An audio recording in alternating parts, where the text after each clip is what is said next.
Hello everyone, मैं हूं जगनारायण और स्वागत है आपका क्लास 2+ यूट्यूब चैनल में। आज के करंट अफेयर्स के सेशन कल के अखबार में हम लोग 29 और 30 अप्रैल का करंट अफेयर्स देखेंगे। तो आइए आज का सेशन हम लोग शुरू करते हैं। तो आज के सेशन में हम लोग देखेंगे इंटरनेशनल लेबर डे के बारे में। देखिए, आज ही के दिन 1 मई को इंटरनेशनल लेबर डे ऑब्जर्व मनाया जाता है। तो आइए इंटरनेशनल लेबर डे के बारे में जानते हैं कि क्यों और कैसे मनाया जाता है। देखिए, इंटरनेशनल लेबर डे जो ऑर्गेनाइज किया जाता है इंटरनेशनल लेबर ऑर्गेनाइजेशन द्वारा ऑर्गेनाइज किया जाता है। ये जो है यूनाइटेड नेशन ऑर्गेनाइजेशन का एक पार्ट है, यूएनओ का एक पार्ट है, जिसमें हम लोग पिछले कई वीडियो में भी इसके बारे में देख चुके हैं। जिस ठीक है। और ये क्या करता है, ये काम करता है work towards improving the working and living standard of workers at all over the world. Every year, 1 May को International Labour Organization conduct rally and marches across the world to create awareness about issues like forced labor, minimum wage law, and rights of migrants worker. International labour worker organization जो है, ये क्या करता है, rallies और marches organise करता है all over world में। ठीक है। ये सिर्फ अवेयरनेस के लिए कि वर्क फोर्स लेबर से या फिर मिनिमम वेज के लिए, या जो माइग्रेंट वर्कर्स है जो दूसरी जगह पे जाके काम करते हैं, तो उनके राइट्स क्या है ये जानने के लिए। अब देखिए, क्यों लेबर डे सेलिब्रेट किया जाता है, वाई लेबर डे सेलिब्रेटेड, इसके बारे में जानते हैं। देखिए, इसकी हिस्ट्री कुछ बहुत ही अजीबोगरीब हिस्ट्री है। कहा जाता है कि before a formal labour day come into place, जैसे कि अभी हम लोग लेबर डे आया, उसके पहले क्या था, उसके पहले था कि बहुत सारे डेथ हो रहे थे, इंजरीज हो रहे थे, और बहुत सारे जो कॉमन डिजीज थे वो लोगों को ग्लोबली होने लगे थे, वर्किंग क्लास लोगों को। उसके बहुत रीजन थे कि उसमें जैसे जैसे यूएस में इंडस्ट्रियलाइजेशन का प्रोसेस इंक्रीज हो रहा था, उस समय लोग क्या कर रहे थे, ये 19th सेंचुरी का शुरुआत समझ लीजिए, 19th सेंचुरी की शुरुआत में लोगों को 8 घंटे की बजाय 15 घंटे 16 घंटे तक काम कराया जाता था। जिससे क्या हो जाता था, उनकी कंडीशन बहुत खराब हो जाती थी, बहुत दयनीय कंडीशन हो जाती थी, और ये बीमार पड़ जाते थे, उनकी डेथ हो जाती थी। ठीक है। और इस तरह से डेथ का जो वैल्यू है इंक्रीज होने लगा, डे बाय डे इंक्रीज होने लगा। तब वहाँ के जो सोशलिस्ट लोग हैं, उन्होंने क्या किया कि बोला कि नहीं, अब ये तो बहुत ही बुरी हालत से हो जाएगी। तो इसके लिए उन्होंने क्या किया कि बोला कि नहीं, इन्होंने इन्होंने सभी वर्कर्स जो है उनको इकट्ठा किया और वहां से रैली निकाला कि नहीं, हम लोग 8 घंटा पर डे काम करेंगे। ठीक है। और लीगल उनके लिए as a legal time for working, देखो यहाँ बोला गया 8 hours was declared as a legal time for the workers in the National Convention at Chicago in the late 19th century by American Federation of Labor। उसके बाद उन्होंने American federation of labour ने क्या किया, उसको उस रैली के बाद उनको ये कर दिया कि ठीक है, आपको एवरी डे 8 hours वर्क करने हैं, यानी वीक में 6 डेज, आप 48 hours आप बोल सकते हैं, वर्क कर सकते हैं, अभी जो प्रावधान है। आगे देखते हैं इसकी हिस्ट्री क्या है। देखिए, तो इसकी हिस्ट्री है, शिकागो में 4 मई को क्या हुआ कि बहुत सारे लेबर जो है इकट्ठा हो गए, रैली करने लगे। इसको हम लोग हे मार्केट अफेयर्स के नाम से ही जानते हैं, इस रैली को हे मार्केट अफेयर्स के नाम से। इस डे को क्या हुआ, असेंबल ये लोग पीसफुली मार्च कर रहे थे, स्ट्राइक कर रहे थे, इसके लिए कि 8 hours वर्किंग आवर्स, जो 8 hours पर डे किया जाए। ठीक है। अब एक अननोन पर्सन ने क्या किया कि पुलिस के ऊपर डायनामाइट फेंक दिया, और उसमें क्या हुआ कि पुलिस ने फिर एक्शन लिया और गोलीबारी शुरू कर दी। तो उसमें करीब 4 सिविलियंस मारे गए थे और लगभग 7 to 8 पुलिस ऑफिसर्स की डेथ हुई थी, और जो कई सारे dozens of others were wounded, और बहुत सारे लोग घायल हुए थे। तो इसी शिकागो प्रोटेस्ट को लेबर डे के नाम से जाना जाने लगा, और 1 मई को लेबर डे सेलिब्रेट किया जाने लगा। ठीक है। अब ये जो लेबर डे है वो बहुत सारे, this protest led to many country, ये जो लेबर शिकागो में जो आंदोलन चला था 8 hours working hours per day करने के लिए, उसमें बहुत सारे कंट्री ने पार्टिसिपेट किया था, जैसे इंडिया भी था, उसका एक पार्ट था, और ये सक्सेसफुल रहा। उसके बाद इंडिया में 1 मई 1923 को चेन्नई में ये फर्स्ट लेबर डे सेलिब्रेट किया गया और इसको ऑर्गेनाइज किया था किसान लेबर पार्टी ऑफ हिंदुस्तान ने। ओके, तो इतना बहुत ही इतना आप यदि जानते हैं इंटरनेशनल लेबर डे के बारे में तो बहुत ज़्यादा जानते हैं। आइए आगे हम लोग देखते हैं। तो आज का पहला क्वेश्चन देखते हैं, which state government has launched Har Ghar Pathshala to provide home based teaching facility to the students so that their study do not suffer due to curfew imposed in the state in the week of COVID pandemic. पूछा जा रहा है कि कौन सा ऐसा राज्य है जिसने हर घर पाठशाला अ, हर घर पाठशाला सुविधा को लॉन्च किया है ये स्टूडेंट को फैसिलिटेट करने के लिए, जिससे कि जिस जैसे कि सबको पता है कि सभी स्टेट में कर्फ्यू लगा दिया गया है, लॉकडाउन इम्पोज कर दिया गया है, ठीक है, इस कोविड-19 पेंडेमिक के लिए। तो ऐसा कौन सा स्टेट है जिन्होंने ये सुविधा लॉन्च की है हर घर पाठशाला? तो ऑप्शंस है हरियाणा, दिल्ली, उत्तराखंड, हिमाचल प्रदेश और नन ऑफ दीज। तो देखते हैं करेक्ट आंसर इसका क्या है। करेक्ट आंसर है हिमाचल प्रदेश। हिमाचल प्रदेश गवर्नमेंट ने हर घर पाठशाला ये जो सुविधा है इन्होंने बच्चों के लिए शुरू किया है। इसमें क्या होगा ये भी देखते हैं। तो देखिए ये होम बेस्ड टीचिंग प्रोग्राम है for student of grade 9 to 12। 9 to 12 के जो स्टूडेंट है वो घर बैठे पढ़ाई कर सकते हैं और इस जब तक कि कोविड-19 के लिए लॉकडाउन पीरियड है। इसके अलावा क्या होगा, इसके अलावा स्टूडेंट को वीडियो का एक्सेस मिले, ऑनलाइन वीडियो एक्सेस कर सकते हैं, उनको वर्कशीट दिया जाएगा। वेबसाइट है www.education.hp.gov और https://cut.ly. हर घर पाठशाला।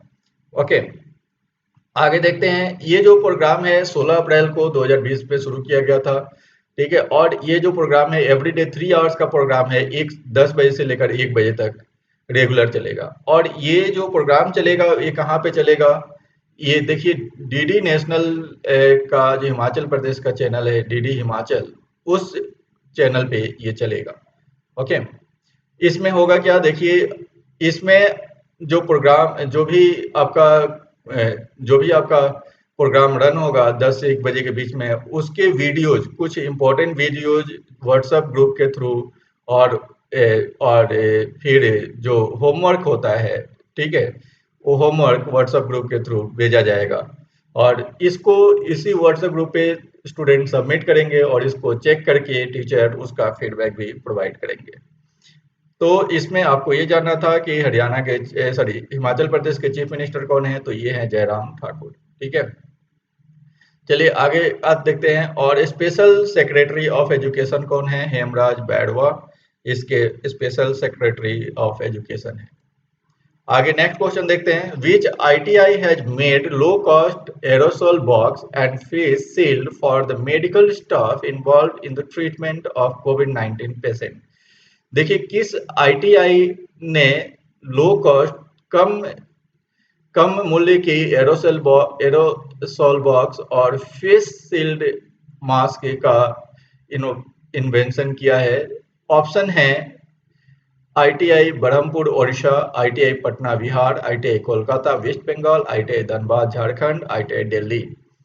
तो कौन से करेक्ट आंसर है देखते हैं। देखिए इसके करेक्ट आंसर है ITI बरहमपुर ओडिशा। देखिए हाल ही में ITI बरहमपुर ओडिशा ने ITI ओडिशा के बरहमपुर में ITI जो है उसमें वहाँ के जो भी स्टूडेंट्स हैं उन्होंने low cost aerosol box and face shield mask का उन्होंने बनाया है, जिससे कोविड-19 के जो ट्रीटमेंट के लिए जो डॉक्टर्स है या हेल्थ वर्कर्स है उनको प्रोवाइड किया जा सके। देखिए एरोसोल बॉक्स होता क्या है, एरोसोल बॉक्स है ठीक आपका क्यूबॉइडिकल शेप में, इस तरह के शेप में एक बॉक्स होता है, ठीक है, जिसको जो पेशेंट आईसीयू में चले जाते हैं, तो आईसीयू में जो पेशेंट चले जाते हैं और इसमें होल रहते हैं, ठीक है, इसमें होल बने रहते हैं, इस तरह से होल बने रहते हैं। तो इस जो पेशेंट आईसीयू में जिनको शिफ्ट किया जाता है तो उनके फेस पे बॉक्स रखा जाता है और इससे क्या कहता है डॉक्टर इन इन उसके बाद यहाँ से इस बॉक्स के थ्रू ग्लव्स के थ्रू हाथ लगाकर और पेशेंट की पेशेंट को चेक करता है। इससे कई सारी चीज़ों में सुविधा मिलती है। सुविधा क्या मिलती है कि जैसे एरोसोल बॉक्स, जैसे कोई ड्रॉपलेट्स हुआ, जैसे आदमी छींकता है तो उसके जो ड्रॉपलेट्स होते हैं वो ड्रॉपलेट से इम्पैक्ट नहीं पड़ेगा डॉक्टर्स के ऊपर, ठीक है। और फेस शील्ड जो है ये आपका फेस मास्क है, ठीक है। तो ये जो एरोसोल बॉक्स है लो कॉस्ट क्यों बोला जा रहा है, क्योंकि जनरली ऐसा देखा गया है कि एक एरोसोल बॉक्स बनाने में कंपनियां जो लेती है 3000 रुपीज पर पीस लेती है। इस एरोसोल बॉक्स को इन्होंने लगभग 300 रुपीज में तैयार कर दिया है, ठीक है। और ये जो फेस शील्ड है इसको 200 से 250 रुपया कॉस्ट पड़ रहा है। इसको इन्होंने मात्र 11 रुपये में तैयार कर दिया है, ठीक है। तो ये इसकी कॉस्टिंग है, समझ रहे हैं। 3000 से 300, लगभग 300 रुपये, तो लगभग आप देख रहे हैं 1/10 है। यहाँ पे लगभग देख रहे हैं कि आपका बहुत ज्यादा कॉस्टिंग में आप देख रहे हैं कि डिफरेंस है, ठीक है। नेक्स्ट देखते हैं। तो एरोसोल बॉक्स, जैसे मैंने आपको बताया कि कैसा बॉक्स होता है, यही इसके बारे में है कि एरोसोल बॉक्स होता है जो ट्रांसपेरेंट बॉक्स होता है with holes to enter gloves hands which is put over the head of COVID-19 patient placed in on ventilator in ICU during the intubation process। जो प्रोसेस होता है उसको intubation process बोलते हैं। The aerosol box serves as a barrier to check possible transmission of COVID-19 droplets from the patient to the treating doctors during intubation। आगे देखते हैं। और एरोसोल बॉक्स जो है ये कैसे बना हुआ है, देखिए 4 mm ट्रांसपेरेंट एक्रिलिक शीट से बना हुआ है by a laser cutting machine to make a joint completely airtight। This is reusable after sanitization। ये सैनिटाइजेशन के बाद इसको फिर से रीयूज भी किया जा सकता है। फेस शील्ड जो है ये फोर ट्रांसपेरेंट शील्ड है for with foam lined elastic band to keep them attached to the head of the user. Next देखते हैं। How much amount government of India has taken loan from ADB to fund कोविड-19 response. Bharat सरकार ने ADB bank से कितने रुपए का loan लिया है कोविड-19 रिस्पांस के लिए। ऑप्शन है आपके 1.5 billion, 1.2 billion dollar, 2 billion dollar, 2.5 billion dollar और 2.2 बिलियन डॉलर। इसका करेक्ट आंसर है 1.5 बिलियन डॉलर। देखिए गवर्नमेंट ऑफ इंडिया ने 1.5 बिलियन डॉलर लोन लिया है एशियन डेवलपमेंट बैंक से to fund its immediate response to कोविड-19 both in terms of the health and socio economic impact. ये जो लोन है एडीबी के द्वारा अप्रूव किया गया है under COVID active response and expenditure support program के तहत। इसको एडीबीआई ने इसे अप्रूव किया है और इसमें से जो 11,000 करोड़ रुपए है इसको स्पेंड किया जाएगा to implement the containment plan and rapidly ramp up the test track treatment capacity, ठीक है। और तो जो टेस्ट है इतने हम लोग देख रहे हैं कि कम टेस्ट हो रहे हैं, तो उसको स्पीड अप करने के लिए 11,000 करोड़ रुपए उसमें इन्फ्यूज किए जाएंगे।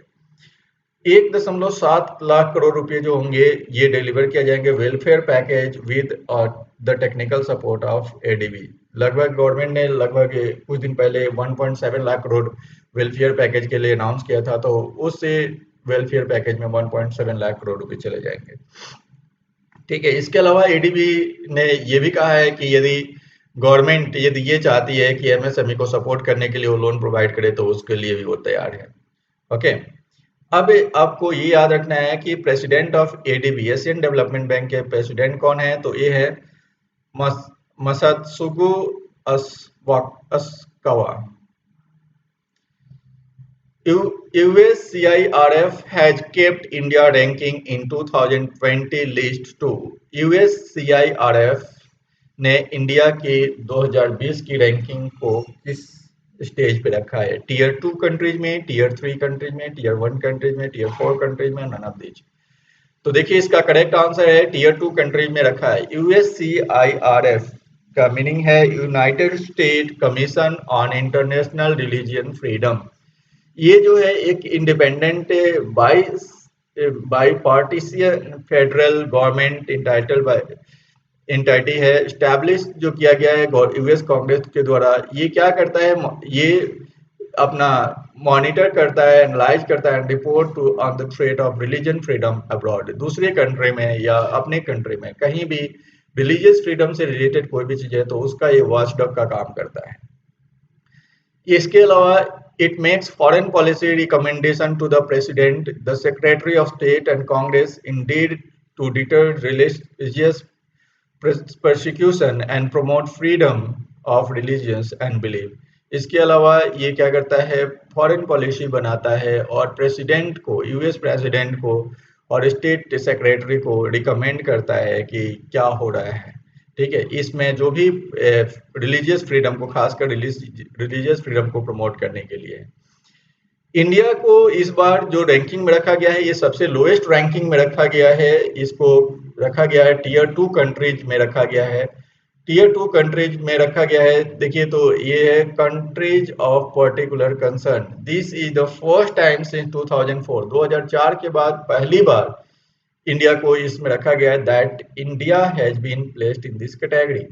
India is placed alongside countries including China. इसके अलावा जो टीयर 2 कंट्री में है वो कौन कौन है, चाइना है, नॉर्थ कोरिया है, सऊदी अरेबिया है, पाकिस्तान है। इंडिया को लास्ट ईयर मतलब 2019 से ही टीयर 2 कंट्रीज में रखा गया है। ठीक है, यानी देखिए तो ये बहुत ही, जैसे चाइना में, नॉर्थ कोरिया में, यहाँ पे तानाशाही टाइप की चलती है, तो ये तानाशाही जो टाइप की चीजें चलती है तो इसीलिए उनको टीयर 2 कंट्रीज में रखा गया है। इसके अलावा सऊदी अरबिया भी है। जैसे सऊदी अरबिया में देखिए, हमारे कंट्री में क्या होता है कि माइनॉरिटी के ऊपर कुछ भी चार्जेज होते हैं तो उनको जुवेनाइल सेंटर भेजा जाता है, लेकिन सऊदी अरबिया में ये चीज नहीं था। सऊदी अरबिया में अभी कुछ दिन पहले ही ये चार्ज हटाया गया है कि हाँ, पहले उनको डेथ पेनल्टी दे दी जाती थी। ठीक है, लेकिन अब इनको जुवेनाइल सेंटर भेजने की प्रक्रिया चालू है और इसको सुधार किया गया है। तो बहुत सारी चीजें हैं जो गलत होती है, फिर उसको सही किया जाता है धीरे धीरे। इसके रीजन क्या है, जो इंडिया को डाउनग्रेड किया गया उसका रीजन क्या है, इसमें बहुत सारे पॉइंट्स दिए हैं उन्होंने। Concern about the citizenship amendment act, the proposal the propose national register for citizen, ठीक है, and anti conversation law and situation in Jammu Kashmir. देखिए कई सारे सिटीजनशिप अमेंडमेंट एक्ट के तहत, फिर नेशनल रजिस्टर फॉर सिटीजन, ठीक है, इन एनआरसी को भी इसमें इन लोगों ने शामिल किया है, सिटीजनशिप अमेंडमेंट एक्ट को शामिल किया गया है। और फिर जो जम्मू कश्मीर का जो लॉकडाउन किया गया 5 अगस्त को 2019 में, तो उसको भी इन लोगों ने इसमें शामिल किया है। इसके अलावा क्या है, national government use its strengthen parliamentary majority to institute national level policies violating religious freedom across India specially for Muslim. इसके अलावा इन्होंने कहा है कि देखिए सेंट्रल गवर्नमेंट जो है, नेशनल गवर्नमेंट जो है, इनकी मेजोरिटी पार्लियामेंट में ज़्यादा है और इस पावर का इन्होंने मिसयूज किया है। ठीक है, और मिसयूज करके इन्होंने कई सारे रिलीजियस वायलेशन किए हैं, पॉलिसी के रिलीजियस वायलेशन की पॉलिसी को इन्होंने वायलेट किया है। ठीक है, और स्पेशली खासकर मुस्लिम लोगों के अगेंस्ट में।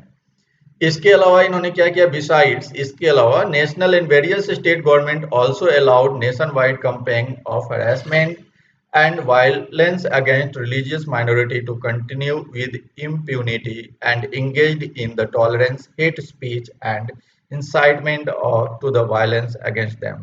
इसके अलावा इन्होंने क्या किया है, देखिए नेशन वाइड इन्होंने क्या किया, स्टेट गवर्नमेंट को भी इन्होंने छोड़ दिया कि हाँ वो जो कर रहे हैं सही है।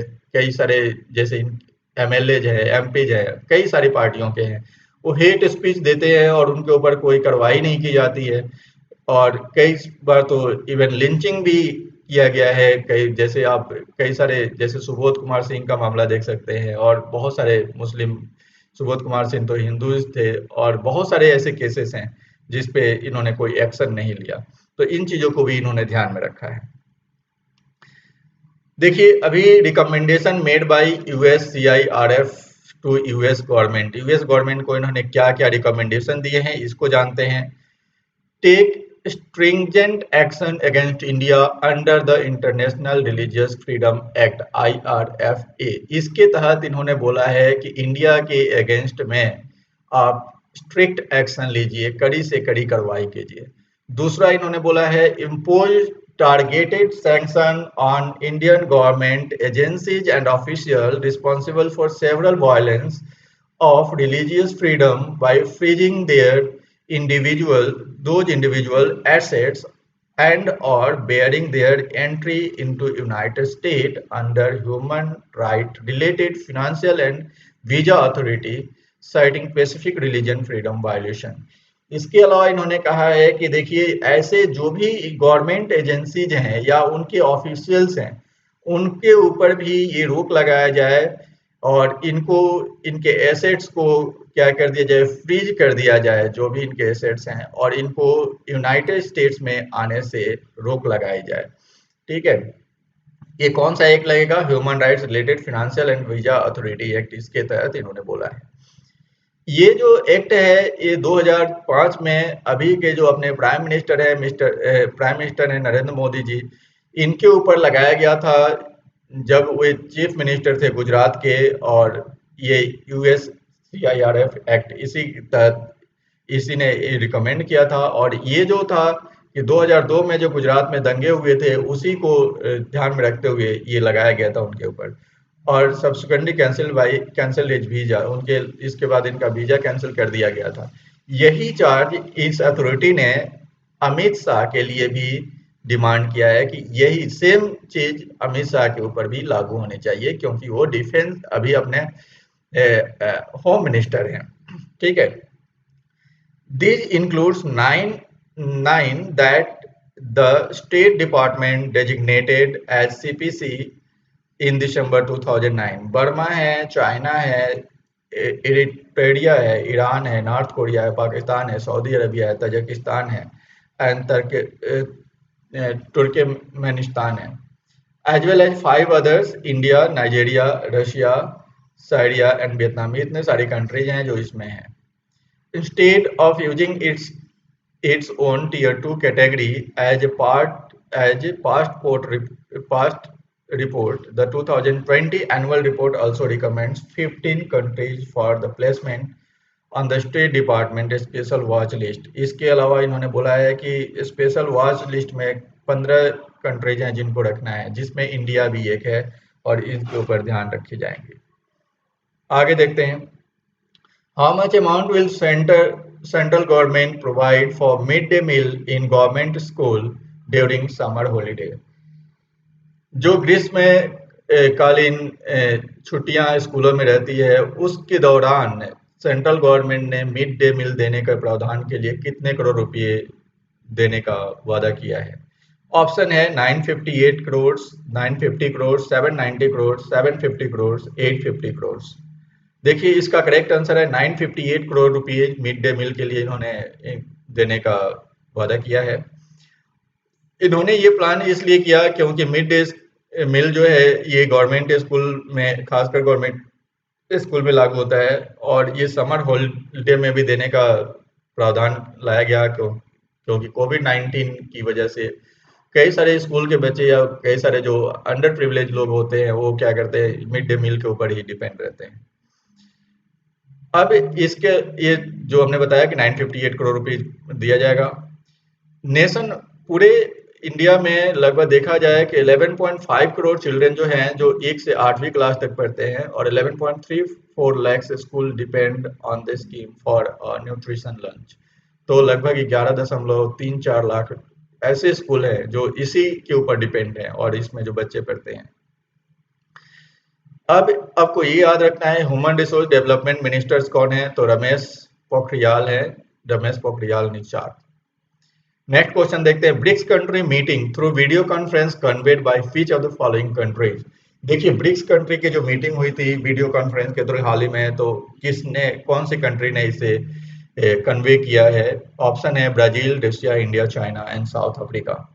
तो इसका करेक्ट आंसर है रशिया। देखिए रशिया ने इसको कन्वे किया है। अब ब्राजील के जो फॉरेन मिनिस्टर हैं और नेस्टो अराउजो हैं, रशिया के फॉरेन मिनिस्टर हैं सर्गे लैव्रोव है।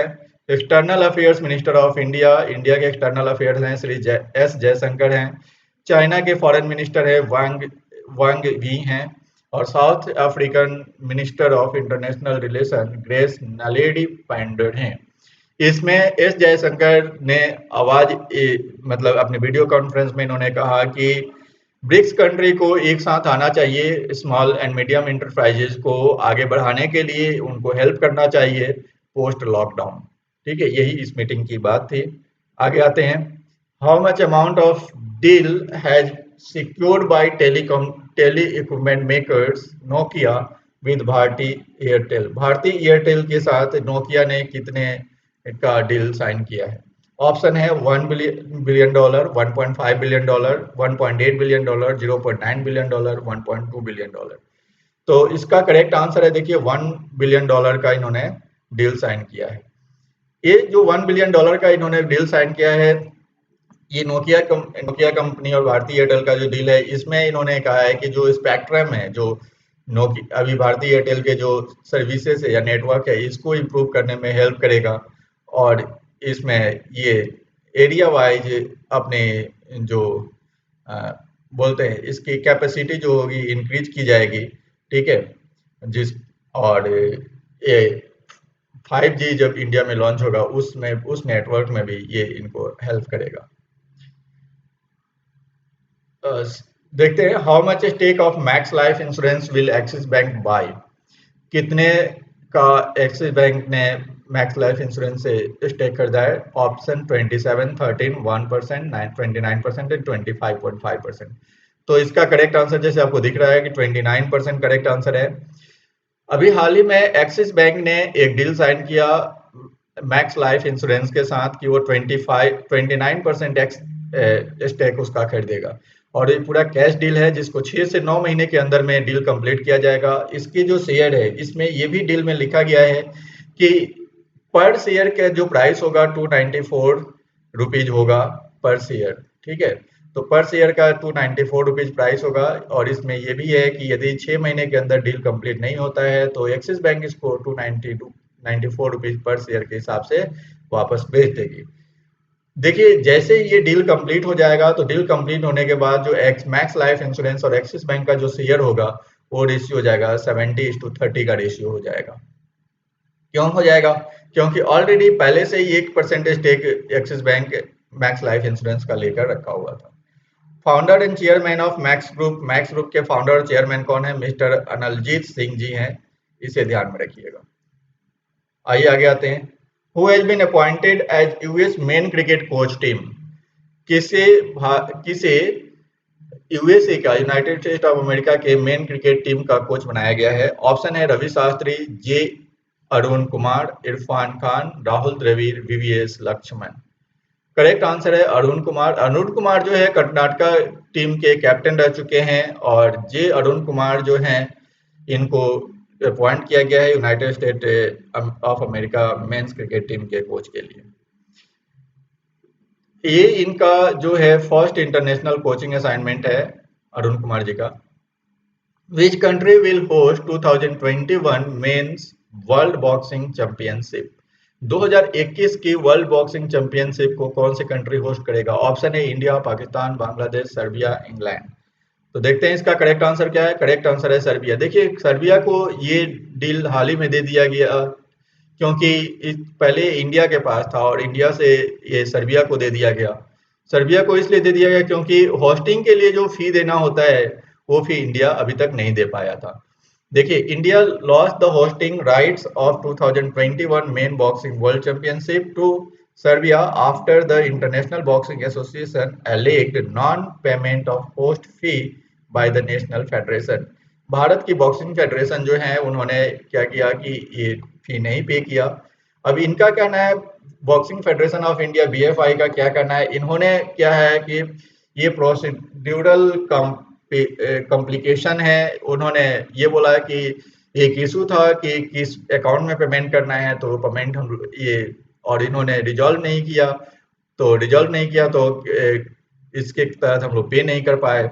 और ये जो ड्यू था वो लास्ट ईयर यानी दिसंबर 21 से चल रहा था। तो लगभग देख लीजिए कि 4 महीने खत्म हो गए, 4 महीने 5 महीने में इनका अभी तक डील ही नहीं फिनिश हुआ था।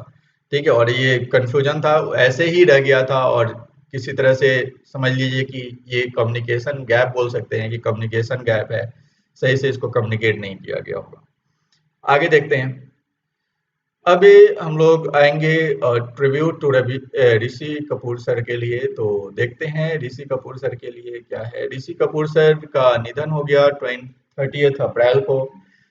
ये ऋषि कपूर सर को आप ऐसे ना समझिए, ये काफी जॉली नेचर के इंसान थे और कभी जल्दी दुखित नहीं होते थे। लोगों के चेहरे पे हमेशा खुश रह स्माइल लाने की कोशिश करते थे और हमेशा खुश रखते थे। इन जैसे यहाँ पे आप लोग स्क्रीन पे देख रहे हैं, Rishi Kapoor would like to be remembered with a smile and not with tear, his family said in a statement release. ऐसा कहा गया कि उनकी फैमिली ने एक ट्वीट कर इंस्टाग्राम पे पोस्ट डाला हुआ था। तो उसमें उन्होंने लिखा था कि लास्ट समय तक वे हॉस्पिटल में डॉक्टर को एंटरटेन करते रहे, उनको हंसाते रहे और मतलब उनको कोई इसका दुख नहीं था। और उनको लगभग इससे भी वो मतलब अपने आप को फाइट कैंसर से वो कर रहे थे, तो उसको उन्होंने बहुत ही मतलब अलग तरीके से उसको उनको रियलाइज नहीं होने दिया अपने आप को कि मुझे इस कैंसर है या ऐसा कुछ है। इनकी जो कुछ फेमस फिल्में रही हैं, अमर अकबर एंटनी, खेल खेल में, चांदनी, बॉबी। चांदनी और बॉबी में इन्होंने जो रोल किया है, उस रोल को कई बार अदर फिल्म में भी लेने की कोशिश की गई है और ये बहुत अच्छी बात है। Rishi Kapoor was much loved member of the film fraternity as much for his sense of humor and zest of life as for his talent। जैसे मैंने बताया कि उसके बाद इन ये किसके साथ रहते थे, ये Rishi Kapoor is survived by his wife Neetu Kapoor, sons Ranbir, daughter इनकी है रिधिमा जो हाल ही में दिल्ली से रवाना हुई थी। 2 दिन पे जब इनकी डेथ की खबर मृत्यु की खबर मिली तो इनको दिल्ली से रवाना किया गया by car. Other member of the vast family dynasty, अब इन दिस अदर मेंबर भी हैं जैसे करिश्मा कपूर है, करीना कपूर हैं, अदर लोग भी हैं। ठीक है, तो अब हम लोग आ चुके हैं important days and dates of the April के बारे में। तो अप्रैल फर्स्ट जो है, इसे फर्स्ट अप्रैल के को आप लोग जानते हैं, जैसे अप्रैल फुल डे मनाया जाता है। और इसके अलावा ओडिशा फाउंडेशन डे भी फर्स्ट अप्रैल को ही मनाया जाता है। 4 अप्रैल को नेशनल माइन अवेयरनेस डे मनाया जाता है और 5 अप्रैल को नेशनल मैरीटाइम डे मनाया जाता है। आगे देखते हैं, 7 अप्रैल को वर्ल्ड वर्ल्ड हेल्थ डे, 10 अप्रैल को वर्ल्ड हेम्योपैथी डे और 10 अप्रैल को एक और दिन ऑब्जर्व किया जाता है, शिवलिंग डे। इसके अलावा 11 अप्रैल को नेशनल सेफ मदरहुड डे, 12 अप्रैल को ईस्टर फेस्टिवल डे एंड 13 अप्रैल को जालियांवाला बाग मैसेकर है। 14 अप्रैल को ऑब्जर्व किया जाता है doctor Bhimrao Ambedkar remembrance day. 17 अप्रैल को वर्ल्ड हेमोफीलिया डे, 18 अप्रैल को वर्ल्ड हेरिटेज डे ऑब्जर्व किया जाता है। 21 अप्रैल को नेशनल सिविल सर्विस डे, 22 अप्रैल को वर्ल्ड अर्थ डे और 23 अप्रैल को world book and copyright day, world English day and English day और स्पेनिश डे भी मनाया जाता है। इसके अलावा 24 अप्रैल को नेशनल पंचायती राज डे, 25 अप्रैल को वर्ल्ड मलेरिया डे, 26 अप्रैल को वर्ल्ड इंटेलेक्चुअल प्रॉपर्टी डे मनाया जाता है। 28 अप्रैल को world day for safety and health at work place, ये डे मनाया जाता है। और 28 अप्रैल को वर्ल्ड वेटरनरी डे भी मनाया जाता है। 38 अप्रैल को आयुष्मान भारत डे दिवस मनाया जाता है। तो आज के वीडियो में हम लोग इतना ही रहने देते हैं, फिर मिलेंगे अगले वीडियो में। आप हमारे चैनल को लाइक करें, सब्सक्राइब करें और शेयर करें, हमें फेसबुक और इंस्टाग्राम पे फॉलो करें। और इसी वीडियो को आप देखना चाहते हैं और तो आप हमें टेलीग्राम पे भी ज्वाइन कर सकते हैं। आपके कोई भी डाउट हो तो हमें class2plus@gmail.com पे सेंड कर सकते हैं। वीडियो देखने के लिए बहुत बहुत धन्यवाद। फिर मिलेंगे हम लोग अगले वीडियो में।